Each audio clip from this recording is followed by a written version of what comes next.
Jauh-jauh hari kita sudah mengatakan apa yang terjadi kalau Kamala Harris menjadi Presiden Amerika. Sekarang terbukti secara administratif Kamala Harris adalah Commander in Chief di Amerika. Memang banyak yang tidak peduli dengan apa yang terjadi di luar negeri, namun hanya mengingatkan bahwa menjadi pemimpin sebuah negara, Anda bukan hanya harus mengenal peta perpolitikan dunia atau geopolitik, namun juga harus mempunyai sumber terpercaya yang bisa menganalisa data jadi informasi yang bisa membuat Anda membuat keputusan yang selalu tepat. Bosman, untuk hal beginian cukup lengkap pasukannya dan data-datanya valid. Karena tahu dari jauh-jauh hari bahwa Biden ini tidak akan lama menjabat, maka strategi politik luar negeri kita harus sudah punya grand plan-nya, di mana hal ini akan membuat Indonesia akan menjadi negara superpower kalau mengerti situasi lawan kita dan teman kita. Sayang ya, yang menjabat saat ini nggak punya informasi atau data untuk menjadi bekal knowledge sebagai senjata pejabat tertinggi membuat keputusan. Kita lanjut. Di Amerika, Trump dan timnya kembali menguat pengaruhnya. Diperkirakan di tahun 2022 nanti dalam pemilihan awal, agaknya Partai Republik akan menyapu bersih Partai Demokrat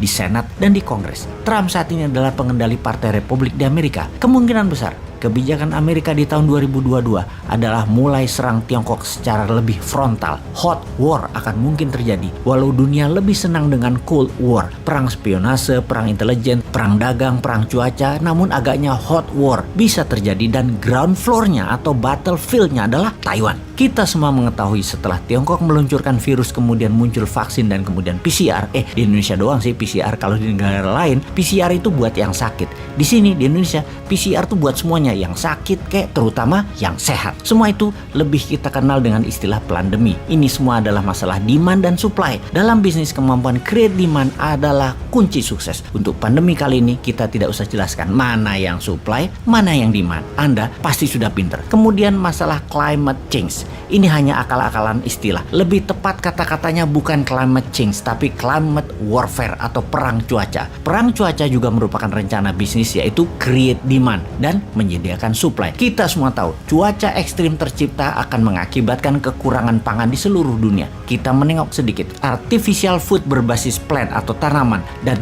bioengineering food, pemilik terbesarnya adalah Bill Gates. Beyond Meat misalnya, artificial daging, Bill Gates punya saham besar di sana. Lahannya luas miliknya di berbagai belahan dunia sudah dia kuasai, termasuk bahkan temannya 1 tahun terakhir ini, Jack Ma, sering terlihat di Eropa mempelajari plant-based food ini atas perintah pemerintah Tiongkok tentunya. Sebaiknya pejabat Indonesia paham begini-beginian agar nggak kagetan atas apa yang akan terjadi ke depannya. Di sisi Tiongkok sekarang, Xi Jinping lagi pusing 7 keliling pastinya karena skandal keuangan properti Evergrande minus 700 triliun yang secara sistemik akan menghancurkan keuangan nasional Tiongkok. Harga sayuran saat ini melambung tinggi di pasar-pasar di dalam negeri dalam 3 bulan terakhir karena bahan makanan Tiongkok banyak mengandalkan impor, sementara banyak negara menutup impor untuk Tiongkok. Kebutuhan energi yang meningkat, harga BBM dinaikkan oleh Saudi dan Rusia menjadikan Tiongkok krisis energi. Hanya di kota-kota besar yang terlihat ada listrik, namun di kota-kota lain gas, BBM, dan listrik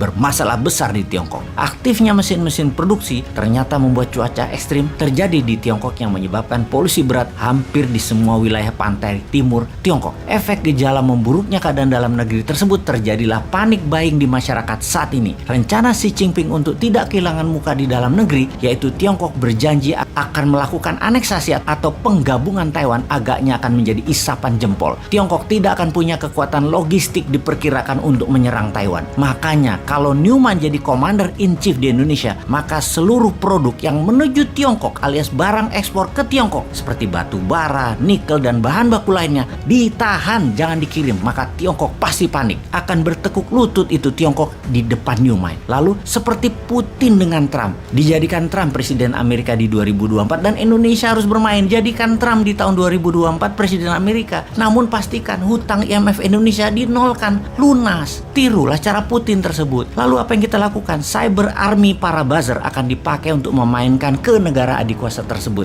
yaitu untuk memenangkan Trump. Sesekali kita pakai cara Rusia gitu loh, hajar Tiongkok gabung Amerika, namun Turki dia serang Amerika. Tekan Eropa dengan mematikan gas, hajar sekutunya Amerika. Naikkan harga minyak, tekan Tiongkok. Itu baru namanya negara berdaulat dan pemimpinnya berani juga bervisi.